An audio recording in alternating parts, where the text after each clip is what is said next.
Mastering his in English. Singular possession simplified. Hello, language learners. Welcome back to our English language learning journey. Today, we're focusing on possessive determiners, and more specifically, on the usage of his. Remember, possessive determiners are essential components of English grammar that show possession or ownership. And today, we're dealing with his under the context of singular possession. So, buckle up and let's get started. To start with, we need to understand what his is. In English, his is a possessive determiner that we use to indicate something belongs to a male person or animal that we are talking about. The important thing to remember here is that his is gender and number specific. It is used specifically for singular male entities. Examples: this is his book.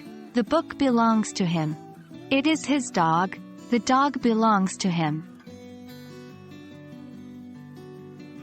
Now that we understand what his is, let's move on to its usage in singular possession. The possessive determiner, his, is used when the owner of the object is a singular male entity. It doesn't matter if the object of possession is singular or plural, his remains the same. Examples: these are his shoes. Even though shoes is plural, the owner is a singular male.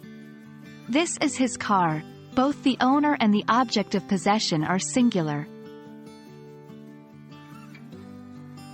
Understanding common errors with his can help prevent them in your writing and speaking.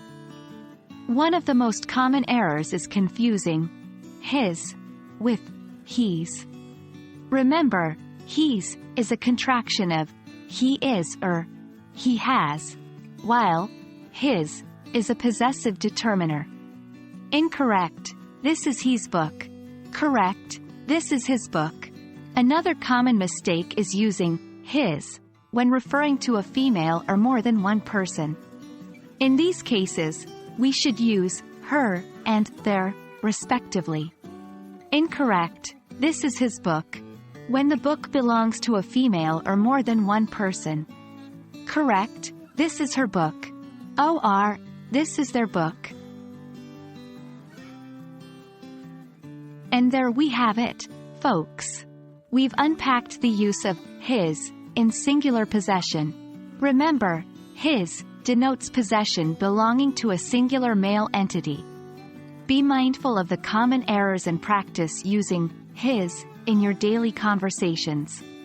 As with any language learning, practice is key. I hope this video was helpful and has added value to your English learning journey. Until next time, keep practicing and happy learning.